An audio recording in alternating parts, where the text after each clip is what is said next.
اعوذ باللہ من الشیطان الرجیم، بسم اللہ الرحمن الرحیم۔ اللہ تبارک و تعالیٰ کے نام سے شروع جو بڑا مہربان اور نہایت ہی رحم کرنے والا ہے۔ ایک ایسی قوم جس پر اللہ تبارک و تعالیٰ نے اپنا دردناک عذاب نازل فرمایا اور اس قوم کے تمام لوگوں کو بندر بنا دیا۔ اس قوم کے لوگ کون سا ایسا گناہ کرتے تھے جس کی وجہ سے اللہ تبارک و تعالیٰ نے ان پر دردناک عذاب نازل فرمایا، اور یہ لوگ بندر بننے کے بعد کتنی دیر زندہ رہے اور پھر ان کو کس قدر دردناک موت آئی۔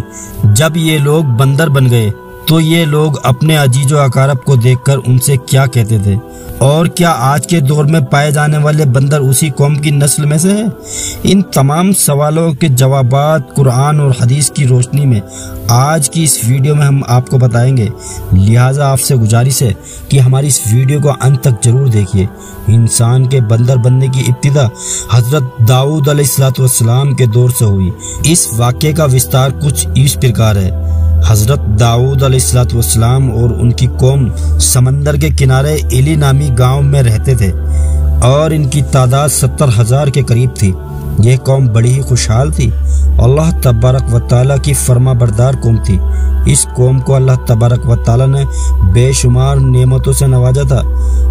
ہر طرف سرسبز باغات اور ہر طرف ہریالی ہی ہریالی تھی، اور اللہ تبارک و تعالیٰ کی بے پناہ کرم نوازی تھی۔ یہ لوگ اپنی زندگی میں بہت ہی خوش تھے۔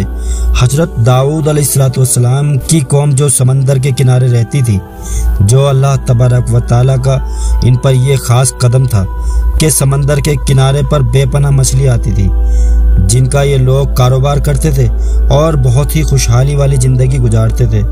جب یہ قوم اللہ تبارک و تعالیٰ کی نعمتوں کی وجہ سے خوشحال ہو گئی تو اللہ تبارک و تعالیٰ کی نافرمانیوں پر اتر آئی اور اس طرح سے گناہوں کے اندر مبتلا ہو گئی، اور پھر ایک دن اللہ تبارک و تعالیٰ نے ان قوم کا امتحان لینے کا ارادہ کیا اور حضرت داؤد علیہ السلام کو وحی بھیجی کہ اپنی قوم سے کہہ دیں کہ وہ سنیچر کے دن یعنی ہفتے والے دن مچھلی کا شکار کرنا بند کر دے۔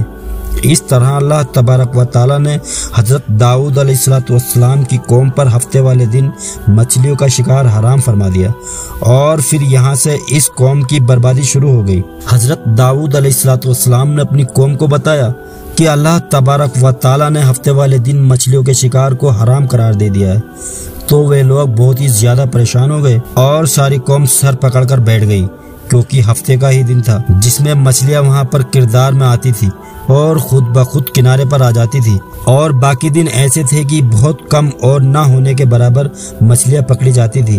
اس قوم کا گزر بسر چونکہ مچھلیوں کے شکار پر تھا، اس وجہ سے اللہ تبارک و تعالیٰ کا یہ حکم سن کر یہ قوم پریشان ہو گئی۔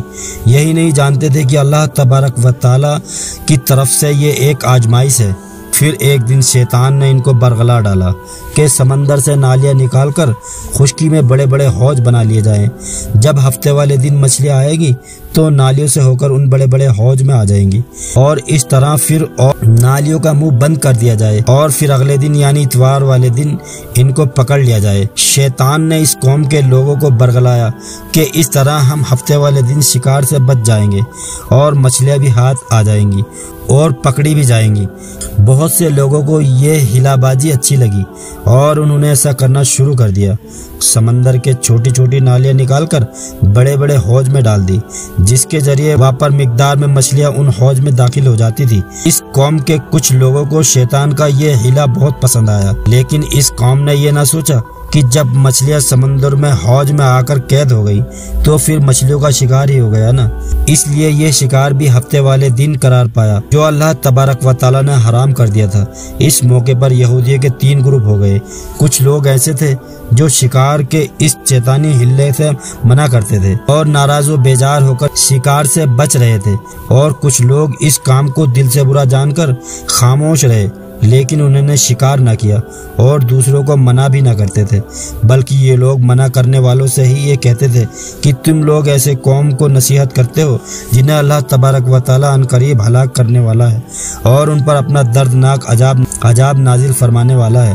اور اس قوم کے کچھ لوگ ایسے تھے جو سرکش اور نافرمان لوگ تھے، جنہوں نے اللہ تبارک و تعالیٰ کے حکم کی اعلانیہ مخالفت کی اور شیطان کے ہلے بازی کو مان کر ہفتے والے دن شکار کرنے لگے۔ یہ لوگ اللہ تبارک و تعالیٰ کے حکم کے کھلم کھلا مخالفت کرتے تھے اور ہفتے والے دن مچھلیاں کا شکار کر کے ان کو کھایا کرتے تھے۔ پیارے دوستو، حضرت داؤد علیہ السلام کی قوم کے 1200 ایسے نافرمان افراد تھے جو منع کرنے کے باوجود بھی ہفتے کو ان نالیوں کے ذریعے سویکار کرتے رہے۔ حضرت داؤد علیہ السلام نے ان 1200 نافرمانیوں کو اللہ تبارک و تعالیٰ کے عذاب سے ڈرایا کہ وہ اللہ تبارک و تعالیٰ کی اس نافرمانی سے باز آ جائے، لیکن وہ لوگ باز نہ آئے اور کھلے عام شکار کرنے لگے۔ چنانچہ وہ لوگ جو اس بات کو برا جانتے تھے، ان لوگوں نے اپنے اور ان نافرمانیوں کے درمیان ایک دیوار کھڑی کر دی، جس کے ایک طرف وہ 1200 نافرمان رہتے تھے اور دوسری طرف وہ لوگ تھے جو شکار سے بچ رہے۔ حضرت داؤد علیہ السلام نے اپنی اس قوم کے نافرمانوں کو بارہا سمجھایا، لیکن یہ لوگ اپنی نافرمانی سے باز نہ آئے اور اسی طرح اللہ تبارک و تعالیٰ کی نافرمانیاں کرتے رہے اور شکار کرتے رہے۔ پھر ایک دن حضرت داؤد علیہ السلام نے غضبناک ہو کر شکار کرنے والوں پر لعنت فرما دی۔ اس کا اثر یہ ہوا کہ ایک دن شکاریوں میں سے کوئی بھی اپنے گھر سے باہر نہ نکلا۔ یہ منظر دیکھ کر کچھ لوگ ان کی دیواروں پر چڑھ گئے تاکہ معلوم ہو سکے کہ وہ لوگ کس حالت میں ہیں۔ جب ان لوگوں نے ان نافرمانیوں کو دیکھا تو وہ سب کے سب بندر کی صورت میں مسخ ہو چکے تھے۔ اللہ تبارک و تعالیٰ نے ان کی نافرمانیوں کی وجہ سے ان پر اپنا دردناک عذاب نازل فرمایا اور ان کو انسانوں سے بندر بنا دیا۔ جب لوگ ان مجرموں کا دروازہ کھول کر ان کے گھر میں داخل ہوئے تو وہ بندر اپنے رشتہ داروں کو پہچانتے تھے اور ان کے پاس آ کر ان کے کپڑوں کو سونگتے تھے اور زارو قطار روتے تھے، لیکن وہ کچھ بول نہ سکتے تھے۔ اللہ تبارک و تعالیٰ کے ان نافرمان بندر بن جانے والے لوگوں کی تعداد 12,000 تھی۔ ان 12,000 لوگوں نے اللہ تبارک و تعالیٰ کی نافرمانی کی۔ اللہ تبارک و تعالیٰ نے ان کو بندر بنا دیا، جس طرح کہ اللہ تبارک و تعالیٰ نے سورہ بقرہ میں ارشاد فرمایا، اور بے شک ضرور تمہیں معلوم ہے تم میں کہ وہ جنہوں نے ہفتے میں سرکشی کی تو ہم نے انہیں فرمایا کہ ہو جاؤ بندر دھتکارے ہوئے۔ اس طرح سے حضرت داؤد علیہ السلام کی قوم کے 12,000 نافرمان بندر بن گئے۔ یہ لوگ 3 دن تک زندہ رہے اور اس دوران یہ کچھ نہ کھا سکتے تھے اور نہ ہی پی سکتے تھے، بلکہ یوں ہی بھوکے پیاسے ان سب کے سب ہلاک ہو گئے۔ 3 دن کے اندر سب مارے گئے، اور وہ لوگ جو ان نافرمانیوں کو اللہ تبارک و تعالیٰ کی نافرمانی سے منع کرتے تھے، اللہ تبارک و تعالیٰ نے ان کو اس عذاب سے سلامت رکھا، اور وہ لوگ جو شکار کو برا جان کر خاموش رہتے تھے، اللہ تبارک و تعالیٰ نے ان کو بھی اس عذاب سے سلامت رکھا۔ پیارے دوستو، اب بات کرتے ہیں کہ آج کے دور کے بندروں میں سے کیا کوئی بندر ان کی نسل میں سے بھی موجود ہے، یا آج کے دور میں پائے جانے والے بندر انہی بندروں کی نسل میں سے ہے؟ اس کے مطابق روایت میں آتا ہے کہ حضرت عبداللہ بن مسعود رضی اللہ تعالیٰ عنہ سے روایت ہے کہ حضور پاک صلی اللہ علیہ وسلم سے کسی نے سوال کیا کہ کیا آج کے بندر حضرت داؤد علیہ السلام کی قوم ہے؟ تو نبی کریم صلی اللہ علیہ وسلم نے ارشاد فرمایا، اللہ تبارک و تعالیٰ جس قوم پر عذاب بھیجتا ہے یا ان کی شکلوں کو مسخ کرتا ہے تو یہ عذاب انہی پر ہوتا ہے جن پر وہ عذاب نازل ہوا تھا، اور اس کے بعد اللہ تبارک و تعالیٰ ان لوگوں کو ہلاک کر دیتا ہے اور ان کی آگے نسل نہیں بڑھتی۔ اس لیے یہ بات غلط ہے کہ کچھ لوگ یہ سوچتے ہیں کہ آج کے بندروں میں بھی حضرت داؤد علیہ السلام کی قوم کے بندر بننے والے کی نسل موجود ہے۔ ایسا کچھ بھی نہیں ہے۔